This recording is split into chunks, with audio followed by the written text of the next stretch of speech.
ఓం నమ శివాయ. మనం ఆంధ్రప్రదేశ్‌లో కృష్ణా నది దగ్గరలో ఉన్న కోటి శివలింగాల శైవ క్షేత్రం అంటే శివుని సన్నిధి అండి. తప్పకుండా వీడియో ఎండింగ్ వరకు చూడండి. చాలా చాలా విశిష్టత ఉనింది. అండ్ ఇది ఏ ఊరో కాదండి. తాళ్ళాయిపాలెం. మనకి మంగళగిరి దగ్గరలో ఉంటుంది. చాలా పెద్ద దేవాలయం అండి. ఇక్కడ ప్రత్యేకత మహాశివరాత్రి రోజండి. మనం ఎక్కడ ఇప్పటి వరకు చూడనటువంటి ఆత్మలింగం అండి. మనం 'అంజీ' సినిమాలో చూసాం గదా! ఆ ఆత్మలింగం మనకిక్కడ ఉన్నిందండి. అది కేవలం మహాశివరాత్రి రోజున మాత్రమే తీస్తారంట. చాలా చాలా ప్రత్యేకత ఉందంటండి. అండ్ ఈ గుడి గురించి ఎంత చెప్పినా తక్కువే అండి. అంత విశిష్టత కలిగి ఉండింది. అండ్ మనకి యుగాలు కూడా అండి. మనకి 4 యుగాలు కదా! ఏ యుగం ఎన్ని సంవత్సరాలనేది ఇప్పటి వరకు తెలీదు. ఇందులో క్లియర్‌గా ఉన్నిందండి. మనకి 4 యుగాలు. కృతయుగం, త్రేతాయుగం, ద్వాపరయుగం, కలియుగం. కృతయుగం 17,28,000 సంవత్సరాలంట. త్రేతాయుగం 12,96,000 సంవత్సరాలు. అదేవిధంగా ద్వాపరయుగం 8,64,000 సంవత్సరాలు. అండ్ కలియుగం 4,32,000 సంవత్సరాలంట. సూపర్ గదండీ! అండ్ ఇందులో 4 ముఖాలుగా స్వామి దర్శనమిస్తారు. మొదటగా అందులో పాతాళ లోకంగా ఏర్పాటు చేశారు. ఇంకా అవన్నీ అమల్లోకి రాలేదండి. శివరాత్రి రోజున ప్రత్యేక అలంకరణ అన్నీ కూడా జరుగుతున్నాయండి. ఇక్కడ 1, 2 కాదండి. ఎంత చెప్పినా తక్కువే అని చెప్తున్నా కదా! అంత బావుంది. ఇక్కడ ద్వాదశి జ్యోతిర్లింగాలున్నాయి. శివపార్వతులున్నారు. కాళికామాత, అమృతలింగాలు ఎన్ని రకాలుగా ఉన్నారో అండి. కోటి లింగాలు అంటే మామూలా చెప్పండి. అదేవిధంగా మనకి బంగారు లింగం అండి. వామ్మో! మరకత మణులతో గర్భాంబిక అమ్మవారు 1, 2 కాదండి. తప్పకుండా అందరూ దర్శించుకోవాలి. అండ్ మనకి గణపయ్య అవతారాలు కూడా ఎన్ని రకాలు ఉంటాయో అవన్నీ కూడా మనకి ఇందులోనే ఉన్నాయండి. అందరూ తప్పనిసరిగా ఈ గుడిని ఒకసారి దర్శించుకోండి. అలాగే దర్శించుకున్న వాళ్ళెవరన్నా ఉంటే తప్పకుండా ఇక్కడ కామెంట్ సెక్షన్‌లో మీకు అనిపించిన అనుభూతిని ఇందులో చెప్పండి. కొత్త వాళ్ళకి మనం వాళ్ళకి తెలియపరిచిన వాళ్ళమవుతాము. సో, మిస్ అవ్వకుండా ఈ గుడిని అయితే దర్శించుకోండి. నేనైతే చాలా చాలా హ్యాపీగా ఉన్నాను. పౌర్ణమి రోజు వెళ్ళామండి. కార్తీక పౌర్ణమి రోజు. కోటి లింగాల దర్శనం అంటే ఈ జన్మకు చాలు అన్నంతగా అనిపిచ్చింది. చాలా చాలా బావుంది. చాలా హ్యాపీగా ఫీల్ అయిపోయాము. అందరూ కూడా ఇక్కడ చాలా హ్యాపీగా ఉన్నామండి మేము వెళ్ళిన వాళ్ళందరము. సో, మీరందరూ కూడా తప్పకుండా ఈ టెంపుల్‌ని దర్శించుకోండి. ಭವಮೋಚಕ ಭಾಗವತ ಶಾಸ್ತ್ರವ ಅವನೀಶಗ ಪೇಲ್ದವ ನೀನಲ್ಲವೇ ಶಿವನೇ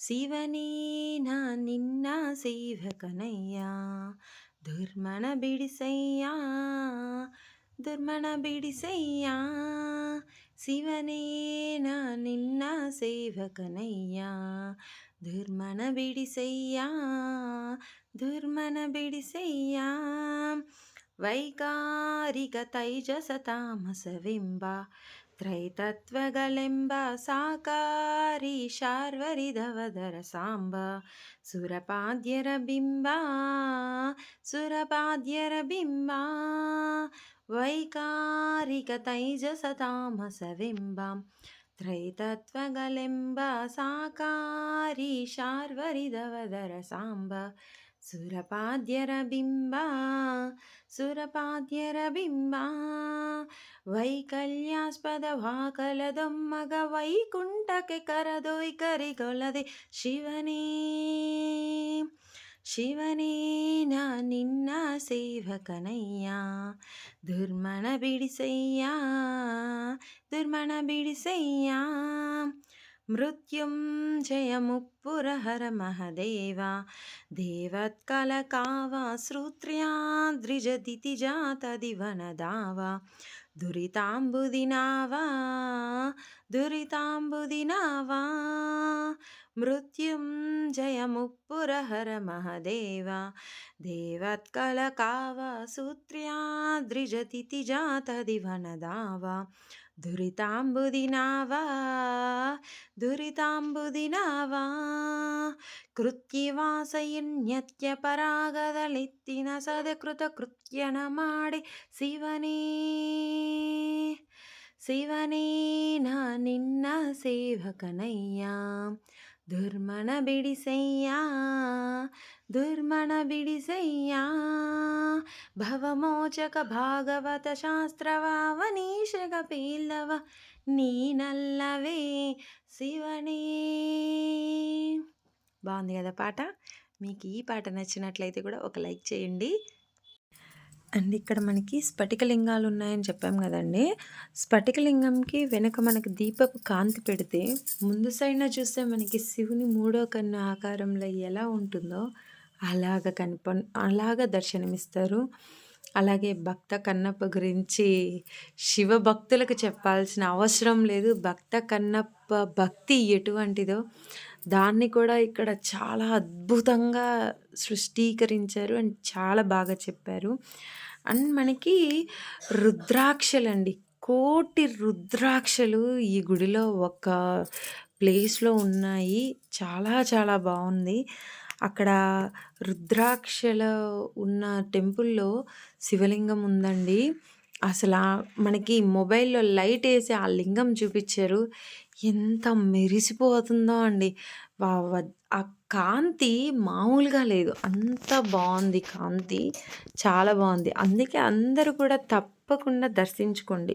ఎందుకంటే ఇది నాకు కలిగిన అనుభూతి చెప్తున్నాం కదా. సో మీ అనుభూతి ఎలా ఉంటుందనేది మేము చెప్పలేము. మీరు కూడా ఇలాంటివి కనుక దర్శించుకుంటే మీ అనుభూతిని తెలియపరిస్తే మీ వల్ల 10 మందికి మనం తెలియపరిచిన వాళ్ళం అవుతాం కదా. మనకి దగ్గరలో ఉన్న ఇంత మంచి టెంపుల్ గురించి. అండ్ అదేవిధంగా ఇక్కడ లింగాలు కోటి లింగాలు ఉన్నాయి కదా, అందులో మనం స్వయంగా కూడా ప్రతిష్ఠించవచ్చంటండి. ఇంతటి ఏమంటారు, ఇంతటి గొప్ప అవకాశం ఎవరికీ రాదు కదా. ఇలాంటివి మిస్ చేసుకోవద్దు. ఖచ్చితంగా అవకాశం ఉన్నవాళ్ళు మనం మన చేతులతో స్వయంగా ప్రతిష్ఠించవచ్చంట. అలాగే శిలలు కూడా అండి, మనకు ఏవన్నా దోషాలు ఉంటే నాగశిలని ఇక్కడ ప్రతిష్ఠించినట్లయితే మన దోషాలన్నీ పోయి మనమందరం కూడా సంతోషంగా ఉంటామంట. అలాంటి ఏవన్నా ఉన్నా కానీ ఖచ్చితంగా ఇక్కడ మీరు ఒకసారి దర్శించుకోండి. నేను ఎందుకు ఇంతలా చెప్తున్నాము అంటే, మనం ఏమంటారు, మన వల్ల ఒక్కళ్ళకు మంచి జరిగినా అది మనకి సంతోషమే కదా. సో ఈ వీడియో ఎండింగ్ వరకు ఎవరన్నా చూసి, ఇంత చెప్పినాం కదా, ఏదన్నా ఒక్కళ్ళన్నా ఆ గుడికి వెళ్ళి వాళ్ళ వల్ల ఇంకొకళ్ళకి ఎవరికైనా మంచి జరిగినా కానీ మనకు ఆనందమే కదా. అందుకని ఇంత వివరంగా చెప్పాల్సి వస్తుంది. నాకు తెలిసిన విషయం మీ అందరితో షేర్ చేశాను. సో ఈ వీడియోని అందరూ ఎండింగ్ వరకు చూసినట్లయితే తప్పకుండా లైక్ చేయండి, మీ వాళ్ళకి షేర్ చేయండి. మీ వల్ల ఒక్కళ్ళకు మంచి జరిగినా అది మంచి పని, మంచి కార్యక్రమం కింద అవుతుందండి. సో తప్పకుండా అందరు వీడియో ఎండింగ్ వరకు చూసి లైక్ చేసి షేర్ చేసి కామెంట్ చేయండి, సబ్స్క్రైబ్ చేసుకోండి. మాకు తెలిసిన విషయాలు, మేము వెళ్ళే ఇలాంటి చిన్న చిన్నవి ఏమన్నా ఉంటే మీ అందరితో షేర్ చేస్తాను. తప్పకుండా ఛానల్ని సపోర్ట్ చేయండి. అండ్ ఈ టెంపుల్ని మాత్రం తప్పకుండా దర్శించుకోండి. అండ్ ఈ వీడియో చూసిన వాళ్ళందరికీ థ్యాంక్ యూ.